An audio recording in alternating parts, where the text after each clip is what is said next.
The books of 1st and 2nd Samuel. They're two separate books in our modern Bibles, but that division is due simply to scroll length. It was originally written as one coherent story.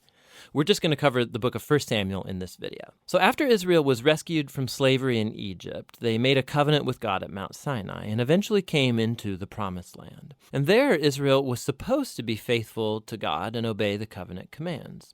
Before the book of Samuel, Judges showed how Israel failed at that task big time. It was a period of moral chaos, and it showed Israel's need for wise, faithful leaders. The book of Samuel provides an answer to that need.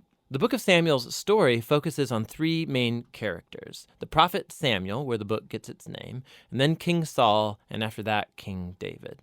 And all three of them transitioned Israel from a group of tribes ruled by judges into a unified kingdom ruled by King David in Jerusalem. And the book of Samuel has a fascinating design that weaves the story of these three characters together in four main parts. Samuel, he's the key leader and prophet in the first section of the book, but then he also plays a key role in the next section, which is Saul's story, and it's told in two movements: Saul's rise to power and then his failures. And the second part is about his downfall and his tragic death. And then the drama of Saul's demise is matched by David's exciting rise to power. And then David's story is told in two movements. First, he rides the wave of his success, followed by his own tragic failure and the slow self-destruction of his family and then his kingdom. The book concludes with an epilogue that reflects back over the whole story. So let's dive in and see how this all unfolds. Part 1 picks up from the chaos of the book of Judges, and we're introduced to a touching story about a woman named Hannah. And she's grieved because she has never been able to have children. And by God's grace, she finally has a son named Samuel. And in joy, she sings this amazing poem in chapter 2. And the poem is all about how God opposes the proud and exalts the humble, about how despite tragedies and human evil, God is working out his purposes in history. And also it's about how God will one day raise up an anointed king for his people. Now, Hannah's poem has been placed here at the beginning of the book to introduce these key themes that we're going to see throughout the whole story, like the next one. Samuel grows up and becomes a great prophet and leader for the people of Israel, at the same time that the Philistines rise to power as Israel's arch nemesis. And in this crucial battle, the Israelites get arrogant, and instead of praying and asking God for help, they trot out the Ark of the Covenant as this kind of magic trophy that will automatically grant them victory in battle. And so because of their arrogant presumption, God allows Israel to lose the battle and the ark is stolen. So the Philistines, they take the ark and they place it in the temple of their god, Dagon. And then the God of Israel defeats the Philistines and the god Dagon without an army by sending plagues on the people. And then the Philistines don't want the ark anymore, obviously, and they send it back to Israel. And the point of this little story seems to be this: God is not Israel's trophy, and he opposes pride among the Philistines, but also among his own people.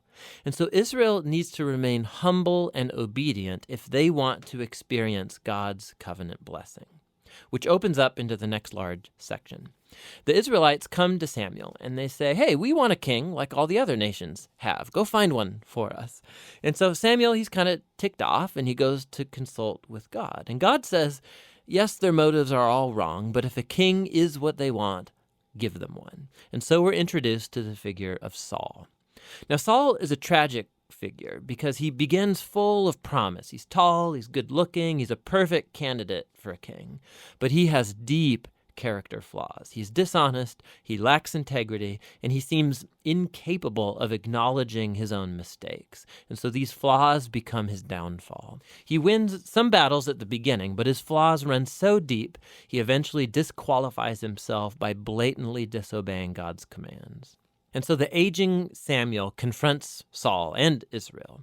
He had warned the people that they would only benefit from a king who's humble and faithful to God. Otherwise, the kings of Israel will bring ruin. So he informs Saul that God is going to raise up a new king to replace him.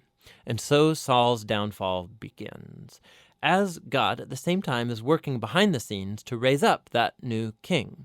It's an insignificant shepherd boy named David.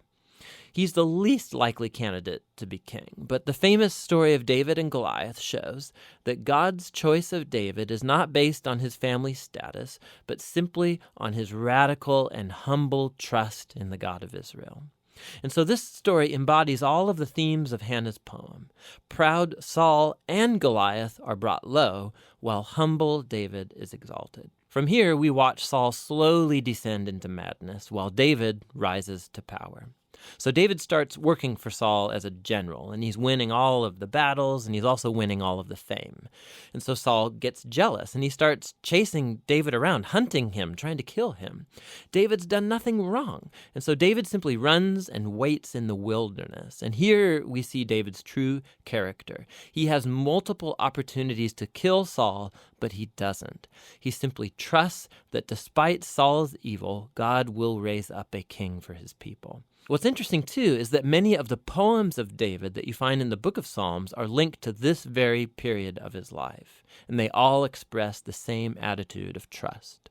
And so this section of the book ends with Saul coming to a grisly death after losing a battle with the Philistines. 1 Samuel tells some of the most intricate, well-told stories you find anywhere in the Bible, and the characters Saul and David, they're portrayed very realistically. And the author's putting them forward as character studies so that you can find yourself in them. So in Saul's story, we see a warning.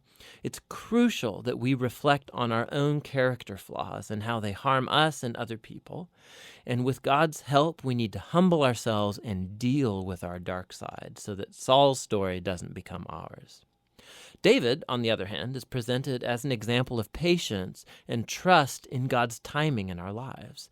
And so he's running in the wilderness, being chased by Saul. David had every reason to think that God had abandoned him, but that's not what he thinks. And so David's story encourages us to trust that despite human evil, God is working out his purposes to oppose the proud and to exalt the humble. And that's what 1 Samuel is all about.